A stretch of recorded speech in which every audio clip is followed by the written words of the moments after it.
Well, I am so excited over here to be with my friend John Assaraf, who is the CEO of mynurgym.com. And I cannot think of anyone more spectacular to be with John on this day. This is the beginning of 2021. And it is. We have come out of like 2020 with just, it's been a challenging year. Challenging year. And we're in a new open lane of possibility. And John, the work that you do around mindset and specifically around not only setting goals, but goal achievement. Big difference. So I would just love to invite you for our community. Sure. Just to share your wisdom in terms of wherever you want to go, in terms of goal setting and goal achievement for the benefit of you listening.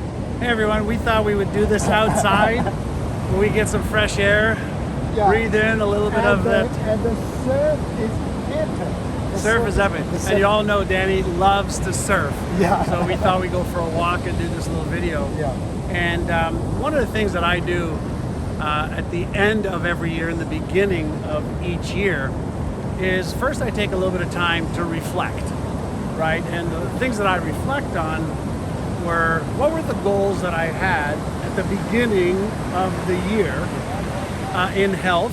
And when I think about health, I think of my spiritual health and well-being and connectivity, my emotional health, my mental health, and my physical health. I call that the SEMP model, S-E-M-P. And I just do a check-in. Am I connected spiritually? Am I managing my emotions efficiently? Am I focusing my mindset on how I can and how I will achieve my goals, or on why I can't and why I won't? Am I taking care of my vehicle, the physical body, to be able to do the things and experience the things that I want to experience? So I do a check-in first, and then I take a look at what did I achieve? What did I learn? What did I achieve? Who did I become during the year? And I write all of this down. I like to write on a sheet of paper. And I do it in a sense of reflection and awareness without judgment, blame, shame, guilt, or justification, right? Without judging myself, blaming myself, feeling guilty, and laying the outside circumstances, as the culprit of why I did or didn't achieve my goals. So I do that in a state of awareness. And my belief is that awareness is what gives me choice, and then choice is what gives me the ability to have the freedom that I want. So part one is reflection. And then I say, okay, let's take a look at the circumstances right now. Okay? We have a nice helicopter coming by. We're outside after all, right? So it comes with all of this stuff. Seaside view.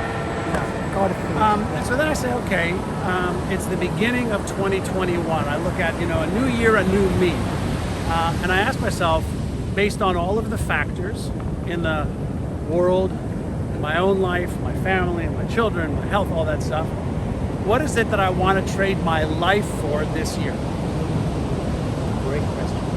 What is it that I want to trade my life for? Because every day, every moment, every hour, I'm trading my life for whatever it is that I am doing, whatever it is that is using up my energy, my life force. Right.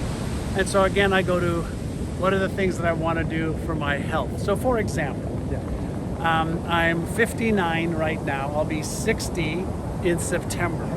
And I've always stayed in good shape, but for this year I said, okay, I want to have a six-pack at 60. Like, a six-pack at 60. So I asked myself, first question is, am I interested in having a six-pack at 60, or am I committed? And I said, God darn it, I'm committed. So 60 days ago is really when this started. I stopped eating all refined sugar. And I've released about 7 pounds of fat just since then. And I started doing a little bit of ab work every day, just to strengthen my, my little pot belly. But if we go back, and we go back to setting the goals for health and wealth and relationship and career and business and charity and fun and experiences, I start with what is it that I would like to achieve by the end of the year. Yeah. And for that, I use a little bit of, what are the present circumstances, and that accounts for about 10% of my goal setting process, but 90% is based on what do I really want to achieve that I am committed to achieving. Now, the reason I say committed to achieving is this. In 2021, the how to achieve just about any goal is available in a book, in a course, through a coach, a consultant, a network. Somebody has the blueprint for how to achieve that. So I don't allow my current circumstances, my knowledge or my skill or resources to control my goal setting process. Right? I want to tap into the field of intelligence. I want to use this $100 billion brain that every one of us has better. I want to connect with the people that have the answers, the processes, and I want to become more resourceful in the absence of current resources. Beautiful. Right? Beautiful. So I want to become resourceful because I know that the resources are there. I may not have them, but the resources are there if I'm committed. So one of the things that I talk about, which connects with this, is this concept of demands and resources. Yeah. And when demands exceed resources, we cave under threat. That's called stress. That's called stress, exactly. But when resources exceed demands, we rise to any challenge. So I love what you're saying, becoming more internally resourceful. Yeah. So, I ask myself, if I don't have like the knowledge, the skill, or the resources, I just ask better questions. Who does? Right. I always go to Google first. Right. I type in a question into Google, and the biggest library in the world is there. Right. To at least give me I look for threads. I look for a little thread that I could pull and weave something out of, right? And so the first part is setting the goals, and there's two ways to set goals. Number one is set goals you think and know you can achieve and maybe add 5 or 10% for risk. Or two, set goals you have no idea how to achieve that scare the shit out of you, that forces you to become the person capable of achieving those goals. I tend to like the latter, and you can do that when there's one thing in place, and that is your ability to manage your emotions. In the absence of managing your uncertainty, in the absence of managing doubt, in the absence of managing your fear of failing, your fear of disappointing yourself, your fear of succeeding and then failing, your fear of being embarrassed or shamed or ridiculed or judged if you tell people your big goals and you don't achieve them, in the absence of managing those, you should set goals that maybe just take you a little bit out of your comfort zone, not totally out of your comfort zone. So what I love about what you're saying, John, is that essentially, let's say you're developing a relationship with your future self a year from now, right? Correct. And 9 months from now, and 6 months from now, and 3 months from now, and 1 month from now, So, yes. and interestingly, when you set goals, and for those goals that scare the shit out of you, if you can just think about yourself a year from now, becoming a more resourceful, grounded, better version of yourself, and live into that. We begin to actually, it's called prospecting. We begin to actually live into that version of our future self. So when you think about this, many people think that actually what's most influential in our present is the past.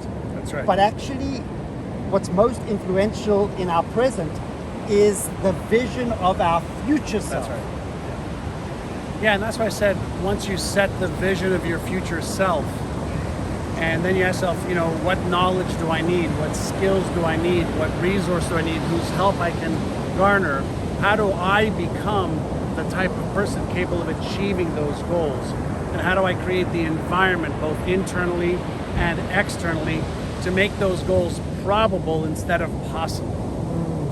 So that requires some thinking, it requires some reflection, it requires some serious inner dialogue, and I'm going to come back to, but it also requires, if you want to set big goals, you better be committed to achieving those big goals versus just setting big goals. Yeah. So that's, part one of the equation.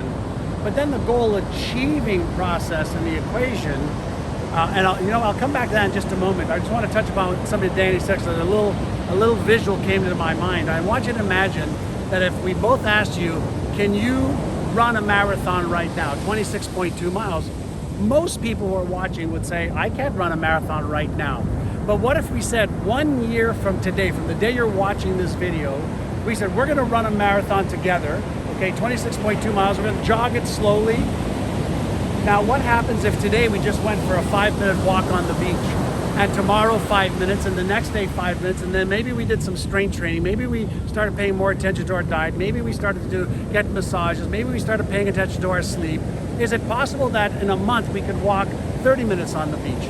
And is it possible in a month after that we can maybe jog slowly 1 mile? And is it possible that a month after that we can do 3 miles? Well, all of a sudden we've gone from I can't run a marathon right now to I can slowly jog 3 miles 3 months from now. And if we built the foundation based on the vision of having the ability to jog slowly a marathon a year from now, and we layered the foundation and we made a little bit of progress in our nutrition, in our sleep, in our exercise, in our rest. We created the environment of the right people to do it with us, to help us when we don't feel like it, for us to help them when they don't feel like it. If we created the ecosystem in here and externally, almost everyone watching this right now, 1 year from now, if you were committed, you'd be able to actually run or jog slowly a marathon or walk fast.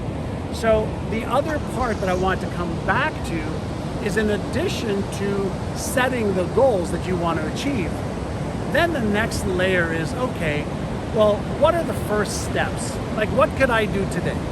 What can I do this week? What can I do next week to get some momentum going towards that goal? Part one. Part two, what are the obstacles that could come up? What are the obstacles that could come up? You think about those.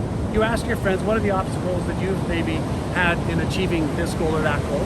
And they say, great, what is my strategy when these obstacles come up? Yeah.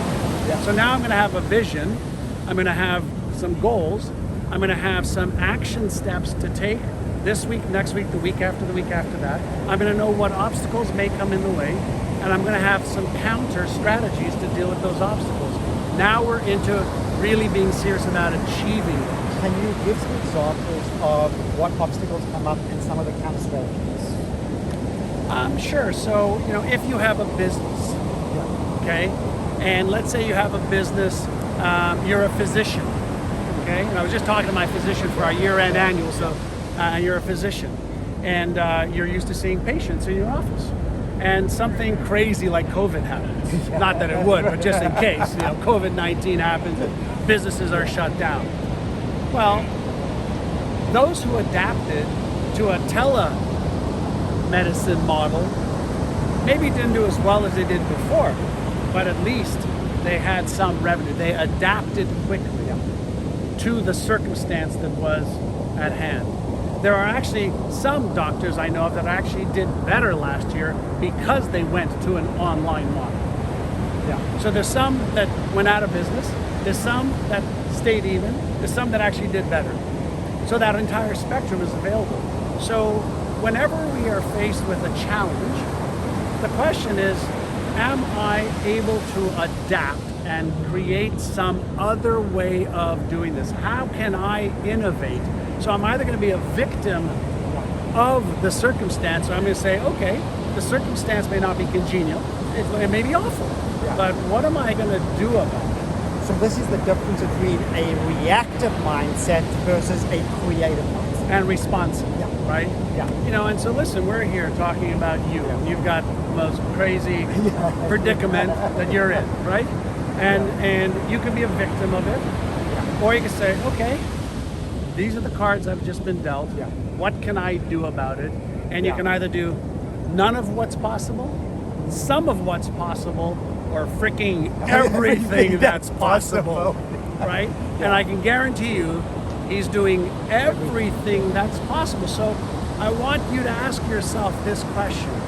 Can you look in the mirror, and whether it's your health, relationship, career, business, finances, are you doing everything possible? Yes. Yeah. If you're doing everything possible, surrender, allow, let go, you'll be okay, one way or the other. But if you are selling yourself short, Yeah. then don't expect the results that you dream and hope, Yeah. because that's going to cause frustration and disappointment. So there has to be a reality check too. And the reality check comes from what I like to do for myself and my children, my wife, is radical honesty. Not kind of sort of honesty, Yeah. freaking radical honesty. Yeah. And being truthful with yourself first. So John, let me ask you this question, because this is, every one of us, has that kind of deepest wellspring of motivation. Where does your deepest wellspring of motivation come Fear. from? Oh, that's interesting, yeah. Fear. I've thought a lot about this. I don't want to get to the end of my life Yeah. saying, why didn't I? Yeah. When I could? Yeah. I just refuse to. So there's a little bit of that, Yeah. right? Of I don't want to waste my life. Yeah. I want to live a life of purpose, of meaning, of love, compassion, empathy, of doing, giving, receiving. I want to know that in some way, somehow, my life was used in a way that mattered to me, Yeah. and then mattered to my children, my friends, family, people watching. I want somehow to feel like that, there was a purpose to my existence. Yes. And so I use that as my fear, right? And then what I move towards is being happy.